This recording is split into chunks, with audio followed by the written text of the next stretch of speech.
What if I told you the Soviet Union almost collapsed in just a few weeks, before the world even realized what was happening? June 1941. The largest land invasion in history was underway. But no one, not even Hitler himself, expected the Red Army to unravel this fast, or this brutally.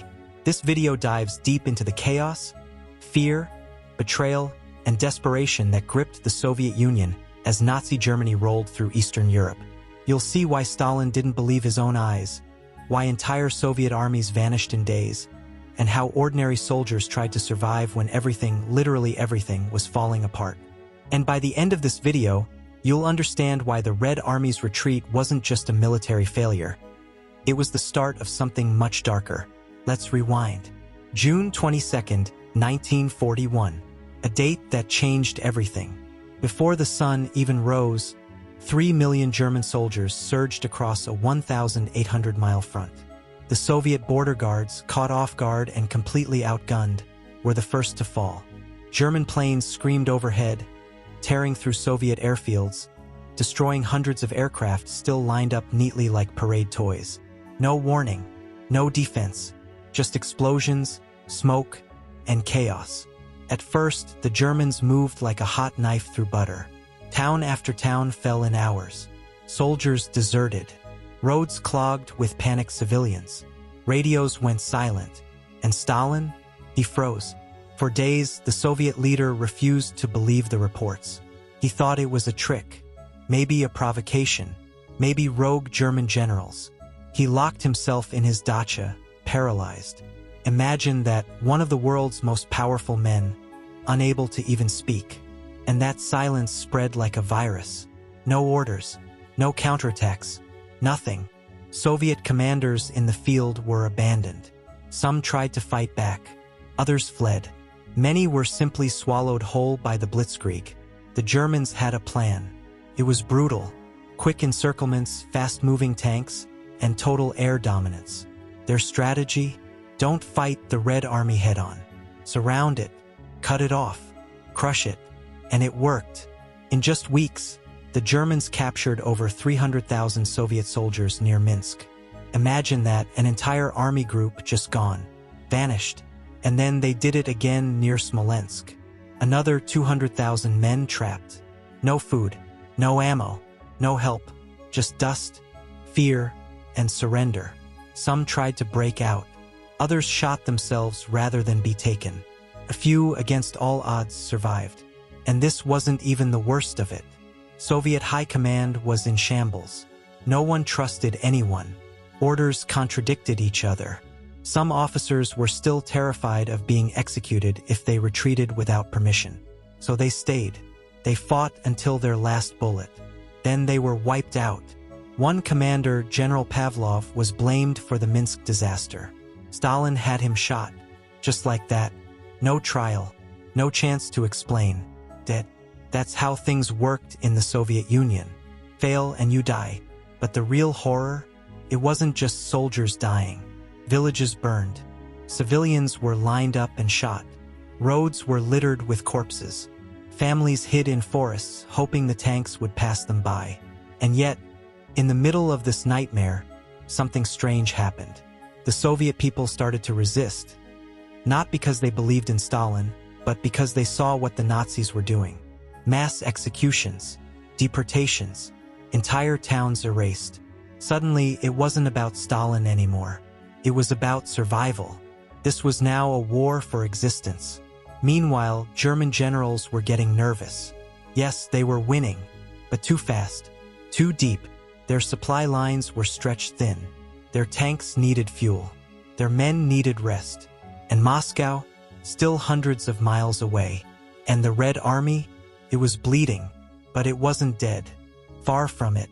In the chaos, new leaders started to rise. Not the old bureaucrats. Fighters. Survivors. People like General Zhukov, who didn't care about Stalin's politics. He cared about results. He saw what was happening. He knew the old tactics were useless. So he started changing things. Fast. Soviet factories, far away in the Urals, were moved overnight. Trains ran non-stop. Tanks, guns, bullets, all being built at a terrifying pace. Women, children, old men, they all worked. No one rested. Back on the front lines, new recruits were being thrown into battle with barely any training. Some didn't even have rifles. Their orders were to take one from the dead. That's how desperate things had become. But here's the thing. They fought. Even with nothing, they fought. Because they had no choice. Retreat meant death. Surrender meant torture. Standing still meant being crushed by a tank. So they ran. They crawled. They bled. But they kept going. And Hitler? He was watching it all. At first, he was thrilled. This was easier than France. Easier than Poland. But then, the cracks started to show. Soviet partisans began attacking German supply lines. Bridges blew up. Roads vanished overnight. German tanks ran out of fuel. Horses had to drag them forward. Yes, horses. In 1941. And then came the mud. The Rasputitsa. A word the Germans hadn't paid much attention to. But it was about to become their worst nightmare. In October, the rains came. Endless rain. Roads turned to rivers. Tanks got stuck. Trucks sank. Soldiers walked knee-deep in mud for miles. Freezing, hungry, angry. That perfect, fast blitzkrieg, dead in the mud. Meanwhile, the Red Army was regrouping. New armies were forming. Fresh tanks rolled out of Ural factories. The Soviets started launching counterattacks. Small at first, but effective. They hit where it hurt. Supply depots, communication lines, isolated German units. It wasn't enough to win. Not yet, but it was enough to slow the Germans down. And winter? It was coming fast. German generals begged Hitler to pull back, to stop, to dig in and wait for spring. Hitler refused. He ordered them to press forward, to take Moscow. Now, the result? Disaster. German troops, still wearing summer uniforms, faced temperatures dropping below -30 degrees Celsius. Engines froze. Guns jammed. Soldiers lost fingers, noses, even legs. Frostbite spread faster than the flu. And the Soviets? They were ready. They had winter gear, skis, fur-lined boots, camouflage, and more importantly, they had home advantage. Suddenly, the Red Army wasn't on the run anymore. It was hunting. December 1941, just outside the gates of Moscow, the once invincible Wehrmacht had come to a grinding halt. Their tanks frozen, fuel lines cut, and soldiers barely standing. This wasn't the quick victory Hitler had promised. It was a slow-motion disaster. And for the first time since the invasion began, the Red Army had the upper hand. But let's not get it twisted. It wasn't a sudden miracle. The Soviets had bled for every inch they held. The roads to Moscow were stained red, not with flags, but with bodies. Frozen, starved, broken bodies. But something had changed: morale. For the first time in months, the Soviet people had hope. And that hope became fire. General Zhukov, now in charge of Moscow's defense, didn't wait for spring. He launched a massive counteroffensive right in the middle of that freezing hell. Thousands of Soviet troops, many arriving straight from Siberia, pushed the Germans back.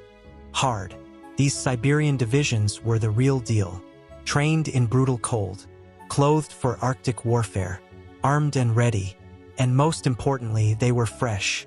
They hadn't been part of the summer disaster. They weren't demoralized. They came to fight. The Germans weren't just shocked. They were shattered. Towns like Kalinin and Kaluga were ripped from German hands. In some areas, Soviet forces advanced 100 miles. Not huge by blitzkrieg standards, but enough to send a message. The Red Army was down, not out. But this wasn't just about Moscow. All across the front, Soviet resistance hardened. Even in the occupied zones, where death squads roamed and entire villages were massacred, people began to fight back. And not just with rifles. They used sabotage, ambushes, traps. Farmers became snipers. Teachers became scouts. Children smuggled food to partisans. Every act of defiance, big or small, became part of a growing storm the Germans couldn't control. And Hitler? He doubled down. He replaced seasoned generals with yes-men. Demanded cities be taken no matter the cost. Refused to retreat even when entire divisions were being wiped out. He thought sheer willpower could win the East. He was dead wrong. Meanwhile, back in Soviet territory, Stalin finally woke up. Took him months to grasp the scale of the disaster. But when he did, he went into overdrive. He gave the Red Army new orders: hold at all costs. No retreat. No surrender. Not one step back. That became the new slogan. And to make sure it was followed, he issued Order Number 227. What was Order 227? It meant if you retreated without orders, you were shot. If you surrendered, you were shot. If you panicked, dropped your weapon, or turned around, you were shot. Behind the front lines, NKVD units were stationed not to fight the Germans, but to execute their own soldiers. It was brutal, but it worked. The Soviet army became something else entirely. Not just a fighting force, a machine of endurance, of sacrifice, of terror. Every village that had been taken by the Germans became a symbol. Every retreat, a stain. Stalin made it clear this was not just war. This was survival. And the Red Army started to change. No more parades. No more polished boots. This was war in the mud, the cold, the blood. Commanders learned fast or died faster. Tactics evolved. Camouflage, deception, layered defenses, deep operations. The Soviets weren't just reacting anymore. They were learning. They began to build tank traps, lay massive minefields, and use artillery in devastating ways. German units that had once breezed through France now found themselves stuck in forests, ambushed by mortars, harassed by snipers, and then hit with a T-34 tank from behind a frozen hill. Speaking of tanks, let's talk about the T-34. This machine was the Soviet answer to the German panzers. It wasn't just effective, it was a nightmare for the Germans. Sloped armor made it hard to kill. Wide tracks kept it moving in mud and snow. And the Soviets built them by the thousands. Hitler's generals didn't know what to do. And the Luftwaffe, the German air force that once dominated the skies, it was overstretched, losing planes, losing pilots. Soviet airfields kept popping up behind the lines. Radar, anti-aircraft guns, fighter patrols, it wasn't enough to stop the Luftwaffe, but it made every mission a gamble. And while all this was happening, another enemy crept in: time. Every month, Germany was bleeding more men. Every mile gained cost more than the last. Supplies ran thinner. Replacement troops were greener. And the weather, always the weather, kept hammering them like a steel fist. By mid-1942, the picture had changed completely. Yes, the Red Army had suffered unspeakable losses. Millions dead. Cities burned to the ground. Entire regions under occupation. But it was still standing. And now it had teeth. Stalin wanted a win. A big one. Not just for morale, but for revenge. And that meant turning south. The oil fields of the Caucasus. The city of Stalingrad. That's where Hitler set his sights. And that's where Stalin said, "Let him come." The German plan was simple. Cut off Soviet fuel, take the Volga River, and deal a knockout blow. Blitzkrieg Part 2. But the Soviets had learned. They didn't fight the Germans head-on in the open anymore. They dug in. They used the terrain. They bled the Germans out inch by inch. By the time German tanks rolled into Stalingrad, the Soviets were already setting the trap. This wasn't just a battle. It was a meat grinder. Buildings became fortresses. Sewers became tunnels. Snipers ruled the rooftops. Flamethrowers lit up basements. The city turned into a nightmare of smoke, rubble, and screams. And just when the Germans thought they had it, winter came again. And so did the Red Army. They didn't just defend Stalingrad. They surrounded it. Operation Uranus, one of the most brilliant Soviet maneuvers of the war. German forces inside the city were trapped. Supplies cut. Reinforcements blocked. Starving. Freezing. Dying. And Hitler? He ordered them to stay. The Sixth Army, once the pride of the Wehrmacht, was left to rot. In February 1943, they surrendered. Over 90,000 German troops marched into captivity.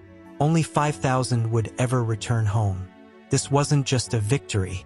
It was a turning point, a signal to the world. The Red Army wasn't running anymore. It was coming, hard.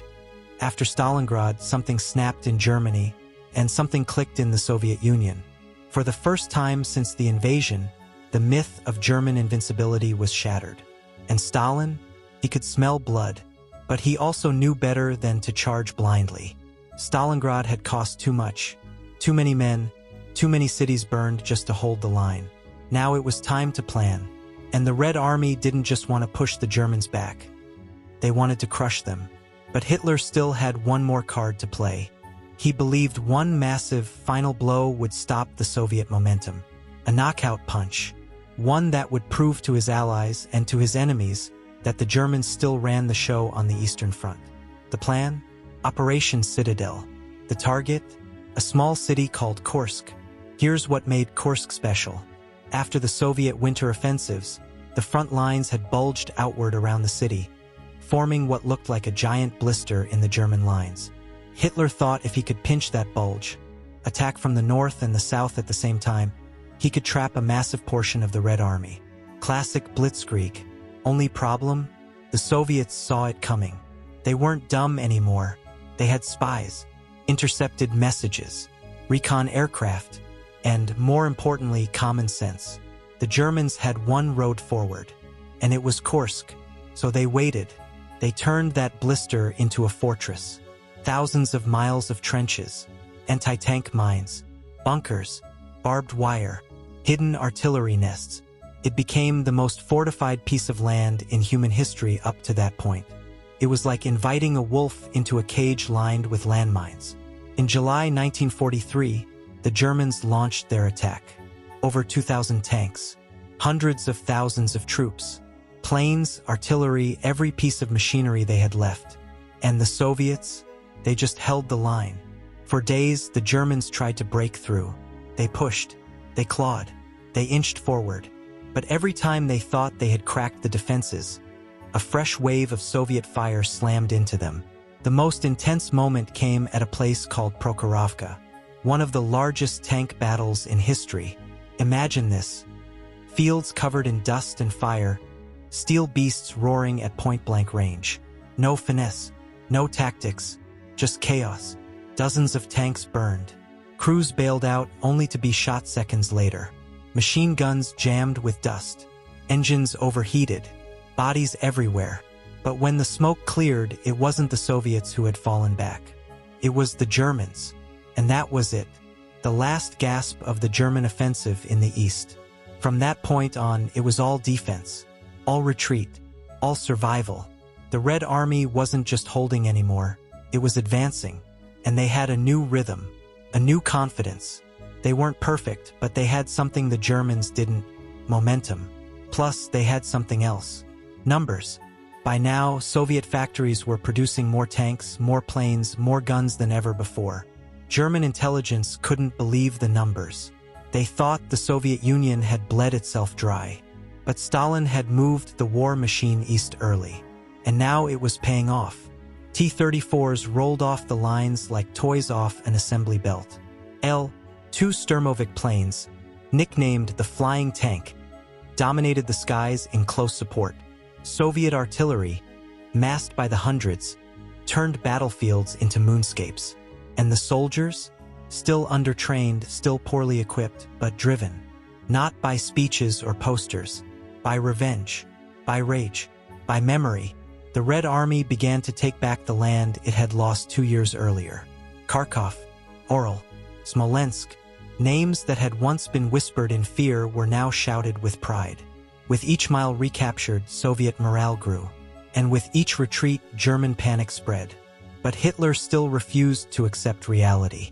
He ordered his troops to stand and fight in impossible positions. He fired generals who suggested tactical withdrawals. His obsession with holding every inch turned the Wehrmacht into a brittle wall that cracked every time the Soviets struck.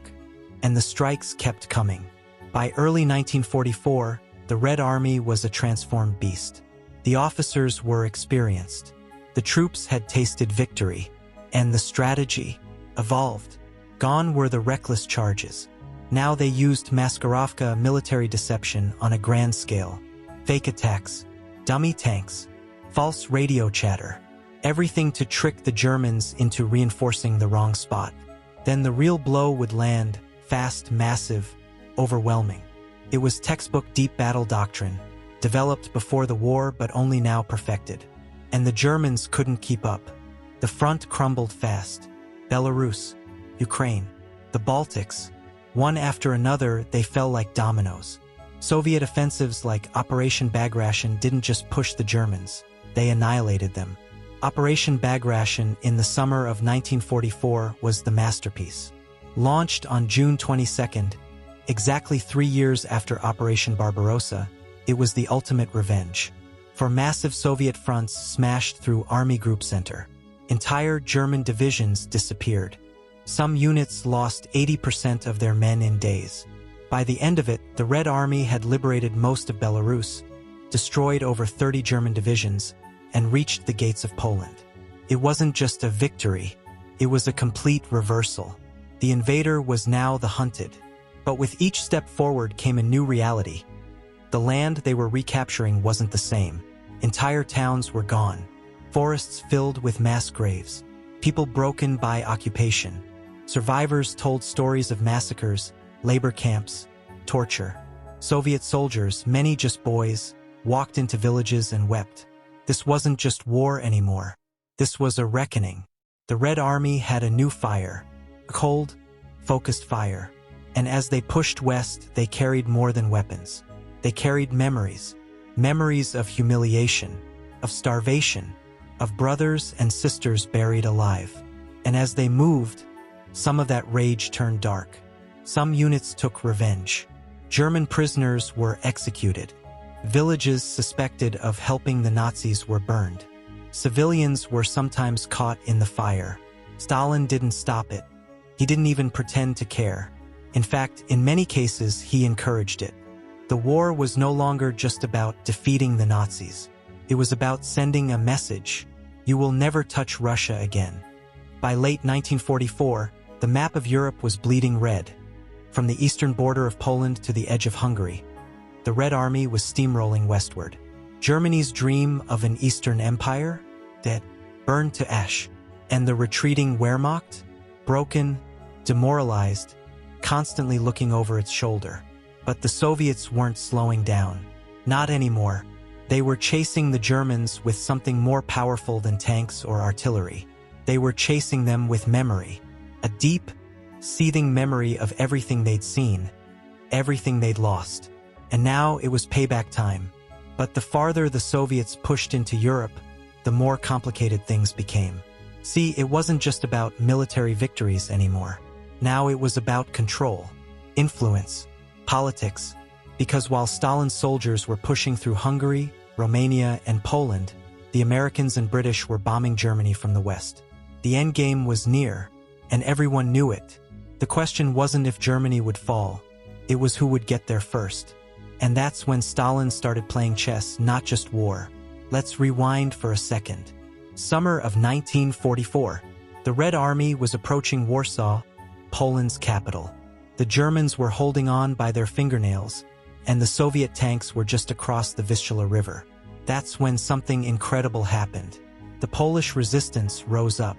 Tens of thousands of brave men and women, civilians, students, shopkeepers, picked up whatever weapons they could find and attacked the German occupiers. It was the moment they had waited for. Surely the Red Army would help them. Surely Stalin would cross the river and support the uprising. But no, Stalin stopped. He halted the advance and waited. Soviet tanks sat idle while the Germans crushed the Polish resistance, house by house, street by street. Over 200,000 Poles were killed in just 2 months. Why didn't Stalin help? Because he didn't want an independent Poland. The resistance was loyal to the Polish government in exile in London, not to Moscow. If they liberated Warsaw, they'd run it, not Stalin. So he let them die. And when the city was silent, when the last bodies were buried beneath the rubble, the Red Army finally crossed the river. That was Stalin's version of liberation. It was cold, calculated, effective. From that point on, every country the Red Army entered, Romania, Bulgaria, Hungary, Poland, was dragged, step by step, into the Soviet sphere of influence. And no one could stop it. Not the Germans, not the Allies, not even the people living there. But while Stalin played politics, the war didn't stop. The Germans, desperate and furious, launched a surprise counteroffensive in Hungary. The Battle of Budapest became one of the bloodiest urban fights of the war. Entire blocks destroyed, bridges blown up, soldiers fighting hand-to-hand in the sewers. It didn't matter. The Soviets crushed them. By January 1945, Soviet forces were just 50 miles from Berlin. But Stalin waited again. This time, he launched a massive offensive into Silesia and East Prussia first. Why? Because he wanted to destroy the last remnants of German industry. He wanted to tear out Germany's economic heart before delivering the final blow. And it worked. German cities were turned into ghost towns. Civilians fled west in droves, terrified of what the Red Army might do. Stories spread, some true, some not, about rape, looting, revenge. The Soviets didn't come to liberate. They came to settle scores. Stalin didn't care. To him, every German town that burned was justice for every Soviet village that had been erased. Every terrified family was payback for what the Nazis had done in Leningrad, in Kyiv, in Stalingrad. And Berlin? Berlin was next. But the Allies were closing in too. From the west, American and British forces were sweeping through the Rhine. Towns surrendered without a fight. German troops abandoned posts. Hitler's empire was folding. And that's when the race began. Who would get to Berlin first? Churchill wanted it to be the British. Eisenhower wasn't so sure. Some said let the Soviets take it. It's their fight. After all, they'd paid the highest price. But Stalin wasn't going to wait for permission. In April 1945, he launched the final offensive. 2.5 million Soviet troops, 6,000 tanks, 7,500 aircraft. A storm of fire and steel heading straight for the Nazi capital. Berlin was about to become the most dangerous place on earth. April 1945, the gates of Berlin. The city was a bombed-out shell of itself. Bridges destroyed, streets turned to trenches, every inch soaked in fear. But inside, Hitler was still ranting, still dreaming of last-minute salvation, of imaginary divisions that didn't exist, of armies that would never come. Outside the city, 2.5 million Soviet troops had one mission: take Berlin. And they weren't taking chances. They unleashed a storm the world had never seen. Artillery, tanks, rocket barrages. Entire neighborhoods were flattened before a single soldier stepped foot inside. The sound of shells crashing into Berlin echoed like Judgment Day.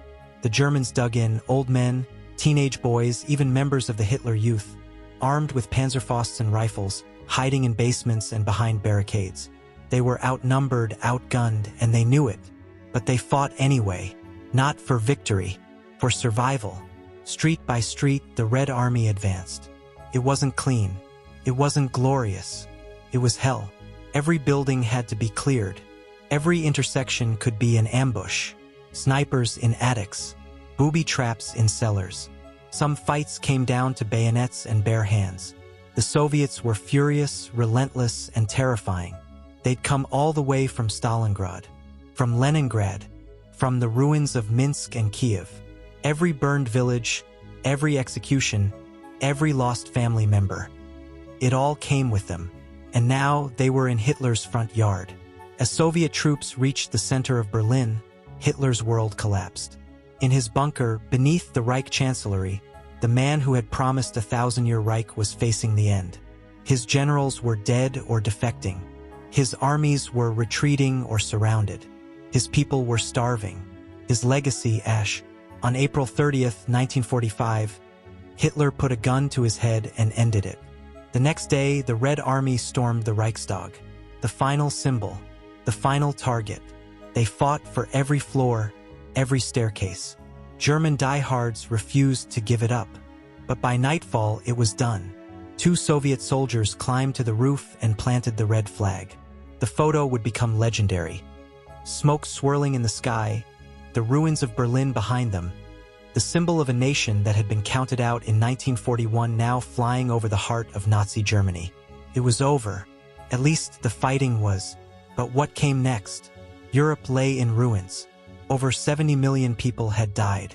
Entire cities had been erased, borders redrawn, families shattered forever. And the Soviet Union? It had paid the highest price. 26 million dead, villages gone, infrastructure in shambles.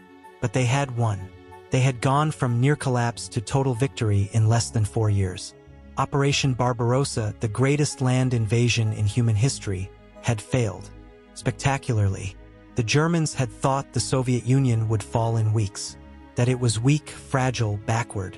But they hadn't counted on the will of a people who refused to die. And Stalin?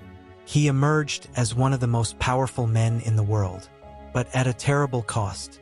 The Red Army's march west didn't just defeat the Nazis. It changed the map forever. It started a new war, a Cold War, because as the Soviets stayed in Eastern Europe, liberators who never left, the West began to worry. Churchill's Iron Curtain was already falling before the last Nazi was dragged from his bunker. The men who survived Barbarossa came home to a country they barely recognized. Some were heroes, others were silenced. Many ended up in gulags, suspected of being contaminated by foreign ideas. That's the thing with war. Even when you win, you lose something. Still, the story of the Red Army in World War II is one of the most staggering transformations in history. From a scattered, broken force fleeing for its life, to a hardened war machine planting its flag in Berlin. It wasn't luck. It wasn't just numbers. It was resilience, grit, and yes, ruthlessness. They didn't run forever. They turned, they fought, and they won. Watch the next video on screen now to see how this brutal victory shaped the Cold War for decades to come.